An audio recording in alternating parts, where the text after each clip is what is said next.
সকলোকে নমস্কাৰ এডুট্ৰাষ্টৰ নতুন এটা ভিডিঅ'লৈ আপোনালোক সকলোকে স্বাগতম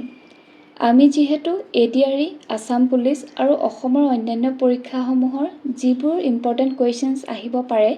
সেইখিনি আলোচনা কৰি আহি আছো আজি তাৰে অন্য কেইটামান ইম্পৰ্টেন্ট কোৱেশ্চন আপোনালোকৰ বাবে লৈ আহিছো আজিৰ ভিডিঅ'টোত বেছিভাগ ৱৰ্ল্ড জিঅ'গ্ৰাফিৰ ওপৰত কভাৰ কৰা হৈছে আৰু বাকি সাবজেক্টৰো দুই এটা কোৱেশ্চন দিয়া হৈছে আশা কৰো আপোনালোকে ভাল পাব আৰু ভিডিঅ'টো চাওঁতে আপোনালোকে যিমান পাৰে নিজৰ ফালৰ পৰা আনসাৰবোৰ দিবলৈ চাব তেতিয়া বেছি মনত ৰয় আৰু আনসাৰ দিওতে আপুনি কেটা আনসাৰ শুদ্ধ কৰিলে অৰ্থাৎ আপুনি যদি 5টা কোৱেশ্চন চাইছে তাৰ ভিতৰত কেটা কৰিলে হেতু আমাক কমেন্ট সেকশনত জনাব পাৰে বা নিজেও নিজক চেক কৰি থাকিব পাৰে এতিয়া আহক ভিডিঅ'টো আৰম্ভ কৰো আজি ফাৰ্স্ট কোৱেশ্চনটো হৈছে How many players are there in a hockey team in India? ভাৰতীয় হকি দলত কেইজন খেলুৱৈ থাকে অপচনবোৰ চাই লওঁ আহক 8 9 10 নে 11 শুদ্ধ উত্তৰটো হৈছে অপচন ডি ভাৰতীয় হকি টিমত 11 জন খেলুৱৈ থাকে next question Where is the headquarter of BCCI? BCCI ৰ মুখ্য কাৰ্যালয় ক'ত অৱস্থিত আমাক সুধিছে তাৰ আগতে আমি BCCI ফুল ফৰ্মটো জানিলো আহক BCCI ফুল ফৰ্মটো হৈছে Board of Control for Cricket in India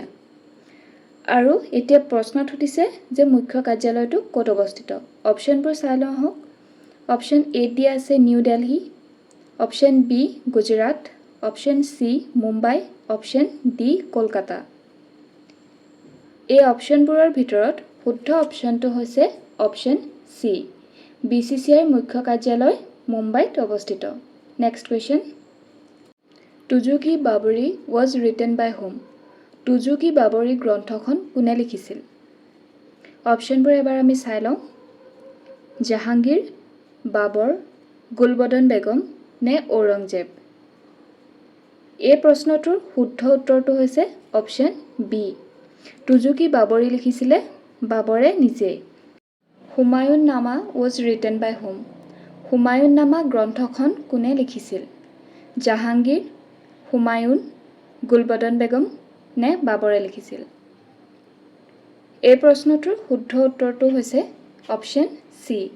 Gulbadan বেগমে হুমায়ুন নামা গ্ৰন্থখন লিখি উলিয়াইছিল next question Where is the headquarter of নীতি আয়োগ নীতি আয়োগৰ হেডকোৱাৰ্টাৰ বা মুখ্য কাৰ্যালয় ক'ত অৱস্থিত নতুন দিল্লী মুম্বাই পঞ্জাব নে কৰ্ণাটকা এই অপচনবোৰৰ ভিতৰত শুদ্ধ অপচনটো হৈছে অপচন এ নতুন দিল্লীত নীতি আয়োগৰ মুখ্য কাৰ্যালয় অৱস্থিত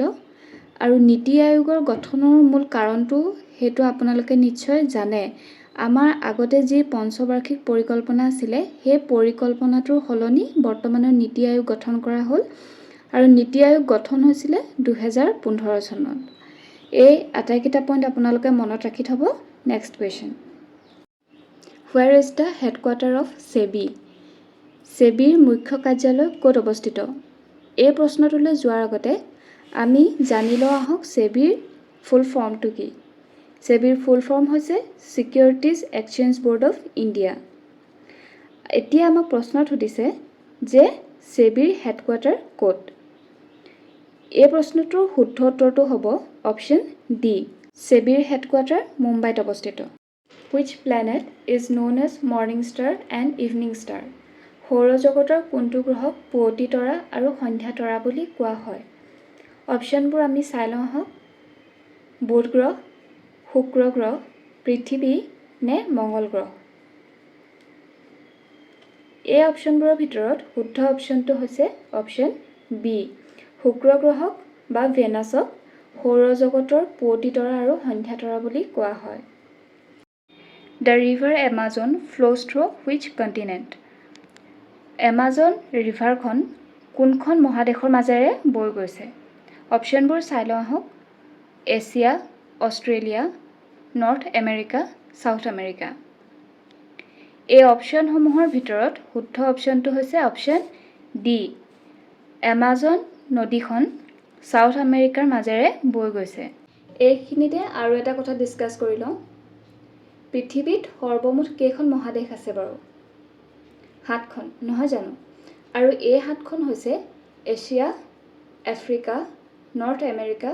সাউথ আমেৰিকা ইউৰোপ অষ্ট্ৰেলিয়া আৰু এণ্টাৰ্কটিকা নেক্সট কুৱেশ্যন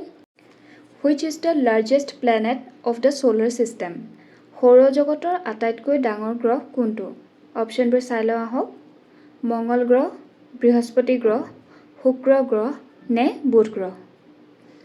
এই অপশ্যনসমূহৰ ভিতৰত শুদ্ধ অপশ্যনটো হৈছে অপশ্যন বি বৃহস্পতি গ্ৰহ বা জুপিটাৰ হৈছে সৌৰজগতৰ আটাইতকৈ ডাঙৰ গ্ৰহ next question Where the Baikal Lake is situated? বৈকাল হ্ৰদ ক'ত অৱস্থিত অপশ্যনবোৰ এবাৰ চাই লওঁ ৰাছিয়া কানাডা ফ্ৰান্স অষ্ট্ৰেলিয়া এই অপশ্যনসমূহৰ ভিতৰত শুদ্ধ অপশ্যনটো হৈছে অপশ্যন এ ৰাছিয়াত বৈকাল হ্ৰদ অৱস্থিত আৰু বৈকাল হ্ৰদ হৈছে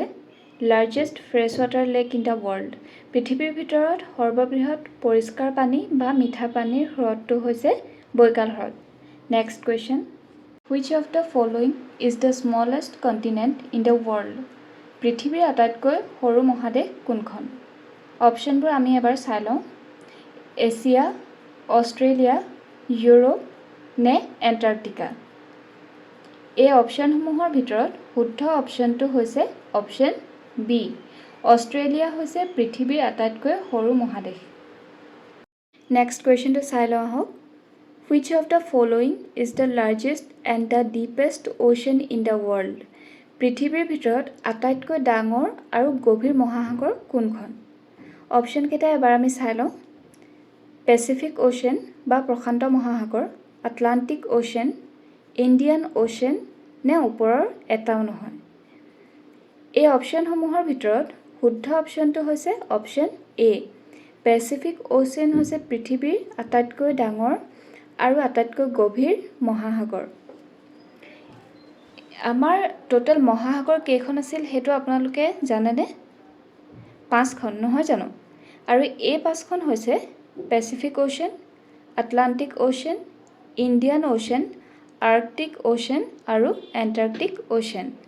এইকেইটা আপোনালোকে পাৰিলে মনত ৰাখি থবলৈ চেষ্টা কৰিব next question Which of the following is the only ocean named after country তলত উল্লেখিত কোনখন মহাসাগৰৰ নাম দেশৰ নামত দিয়া হৈছে অপশ্যনবোৰ আমি এবাৰ চাই লওঁ Pacific ocean Indian ocean Atlantic ocean নে এণ্টাৰ্কটিক অ'চেন এই অপশ্যন কেইটাৰ ভিতৰত শুদ্ধ অপশ্যনটো হৈছে অপশ্যন বি ভাৰত মহাসাগৰৰ নাম পৃথিৱীৰ আটাইকেইখন মহাসাগৰৰ ভিতৰত কেৱল ভাৰত মহাসাগৰৰ নাম দেশৰ নামত আছে next question Which of the following is kind of apiculture? তলত উল্লেখিত কোনটো খেতিক এপিকালচাৰ বুলি কোৱা হয় কুৱেশ্যনৰ অপশ্যনবোৰ আমি এবাৰ চাই ল'ব লাগিব প্ৰথমে beekeeping fish farming cultivation of grapes নে ফ্ৰুট ফাৰ্মিঙক কোৱা হয় এই অপশ্যনসমূহৰ ভিতৰত শুদ্ধ অপশ্যনটো হৈছে অপশ্যন এ বি কিপিঙক বা মৌমাখি পালন কৰাক এপিকালচাৰ বুলি কোৱা হয় লগতে আমি বাকিকেইটা অপশ্যনো এবাৰ চাই লওঁ ফিছ ফাৰ্মিঙক কি বুলি কোৱা হয় ফিছ ফাৰ্মিঙক কোৱা হয় পিচিকালচাৰ আৰু আঙুৰৰ খেতি কাল্টিভেশ্যন অফ গ্ৰেপছক কোৱা হয় ভিটিকালচাৰ বুলি আৰু ফ্ৰুট ফাৰ্মিঙক কোৱা হয় পমলজি এইকেইটা পৰাপক্ষত মনত ৰাখিবলৈ চেষ্টা কৰিব এতিয়া আজিৰ শেষৰটো প্ৰশ্নলৈ আমি যাওঁ Which of the following term is for flower farming? তলত উল্লেখিত কোনটো টাৰ্মক ফুল খেতিৰ বাবে ব্যৱহাৰ কৰা হয় অপশ্যনবোৰ এবাৰ পঢ়ি লওঁ ভিটিকালচাৰ পমলজি হৰ্টিকালচাৰ নে ফ্লৰিকালচাৰ এই অপশ্যন কেইটাৰ ভিতৰত শুদ্ধ অপশ্যনটো হৈছে option D floriculture is used for flower farming আজিলৈ ভিডিঅ'টো ইমানতে সামৰিছোঁ আপোনালোকে কেনেকুৱা পালে জনাবলৈ নাপাহৰিব পুনৰ লগ পাম নেক্সট ভিডিঅ'ত ধন্যবাদ